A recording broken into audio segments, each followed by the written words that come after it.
Experimental, aprovechando que estamos en la semana de Feria de Ciencias. En este caso, lo que les propongo hoy es que busquemos algo muy preciado, que es el ADN.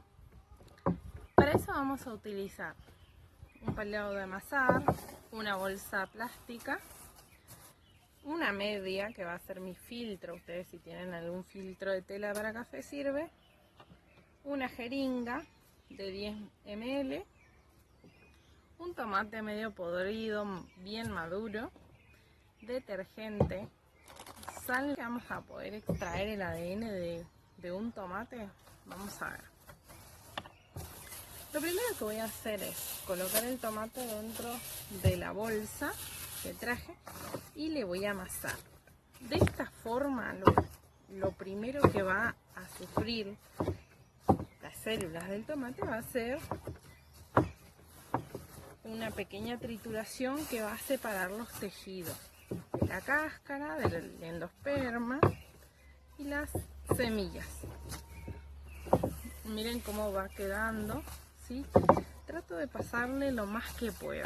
Esto ya ahorra bastante. Pues nosotros tenemos que llegar al núcleo de la célula. Entonces, obviamente que está formado por muchas estructuras de estos tejidos y va a ser medio complicado llegar al núcleo así nomás. Trituro el tomate bien trituradito. Ahí está. En este caso mi tomate tiene mucha agua. ¿Vieron? Es una fruta muy hidratante. Eso tiene ahí la cantidad de tomate bastante bien. Pero si su tomate es un poco seco, que queda muy poca cantidad adentro, lo que pueden hacer es agregar un pequeño chorrito de agua, no mucho. En segundo lugar, lo que vamos a hacer para seguir rompiendo estas estructuras y llegar al núcleo y encontrar el ADN, va a ser simplemente poner unos granos de sal. En este caso yo voy a usar la sal gruesa, que es lo que más recomiendan para este experimento, pero si tienen la sal fina, ponen una cucharada. Unos pequeños granos de sal le pongo ahí al tomate. ¿Sí? Y luego la cantidad de tomate que yo tenga va a ser la cantidad de detergente que use. No necesariamente tienen que usar magistral o un detergente caro, también pueden diluir un poco en agua, no pasa nada. Yo acá tengo mi detergente, voy a poner la cantidad de detergente más o menos que cura. Mi detergente tiene un poco de limón, que fue otro experimento que hice para mejorar la limpieza. Y ahí tengo, ¿ven? Queda un poquito más diluido.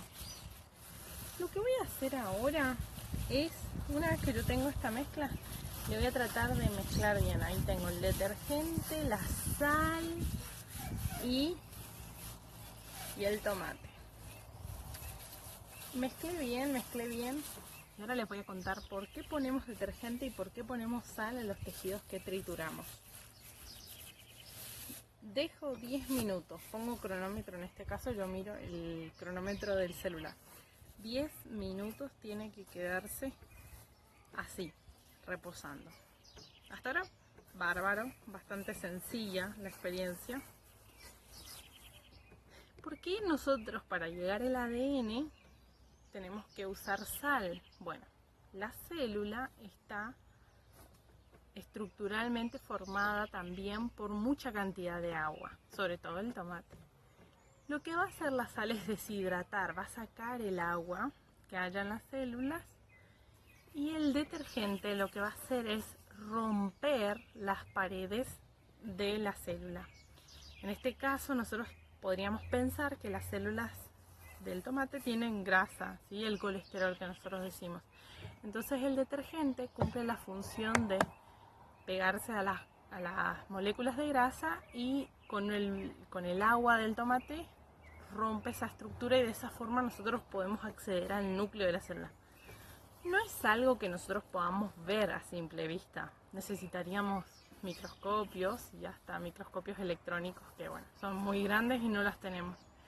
Pero sí podemos estudiar de forma indirecta. Esta forma de estudio también es válida para la ciencia. Y como estamos en nuestra semana de ciencia, es importante que aprendamos que el trabajo científico se hace probando muchas veces y a veces nosotros no podemos mirar todo lo que vemos en los dibujitos, en los libros, pero sí podemos comprender llegando a un resultado que nos demuestra en este caso que va a ser el ADN lo que estamos viendo. Repasemos un poco algo. Nosotros vemos una planta, acá tengo una planta, voy a sacar una de estas, esperamos que pase la camioneta. Bien, si yo saco una planta me doy cuenta que tiene distintas partes, la raíz, el tallo, las hojas, y todo esto está formado por ladrillos que tienen características iguales, parecidas, digamos, que son las proteínas. Las proteínas son los ladrillos que van a formar las células, que van a formar tejidos, que van a formar órganos y que van a formar distintas estructuras. Pero si yo miro, por ejemplo, a ver, tengo acá una imagen, las células de una hoja son células que están súper ordenadas. ¿Ven? Una al lado de la otra, son todas cuadraditas y arriba está señalando una pequeña capa de cera que se llama cutina.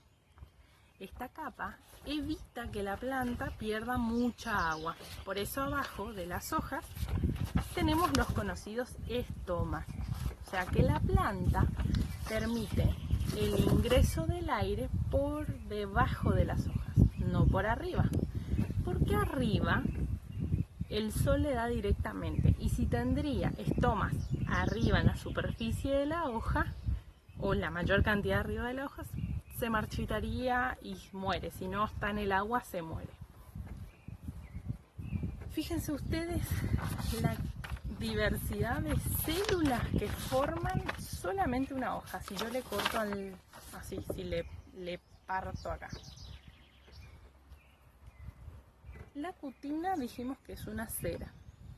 Esta cera es proteína que viene ¿de dónde? Formada por el ADN, o sea, por la información que le da el ADN.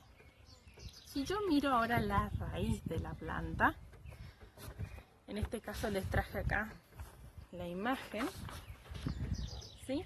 Fíjense qué diferente que es. Miren, este es de la hoja y son las células de la raíz. Como verán, tiene una parte bastante leñosa, que es la parte donde le va a dar sostén a la planta, y una parte más esponjosa que va a absorber todo el agua y todas las sales. Si vemos la raíz, es de distinto color que la hoja. ¿Por qué? Porque la raíz no necesita tener colores verdes. Su función es absorber agua, por eso necesita tener células que sean una esponja. Por eso las proteínas de la raíz son muy diferentes a las proteínas de las hojas. En cambio, las hojas necesitan tener una coloración verde. ¿Para qué? Para formar la fotosíntesis. Fíjense todo lo que estamos aprendiendo con una simple hoja. Y toda esta información de organización para que las proteínas de las hojas vayan a la hoja y no a la raíz, tiene que ver con el ADN, la información genética. Yo acá tengo otras plantas, ¿sí? que están creciendo. Y si yo miro todas las plantas, estas tienen hojas. Pero hay una diferencia. En este caso, una diferencia visible a simple vista en la forma de la hoja, que es en el caso de la planta del tomate. Miren qué distinta es a una hoja de rúcula.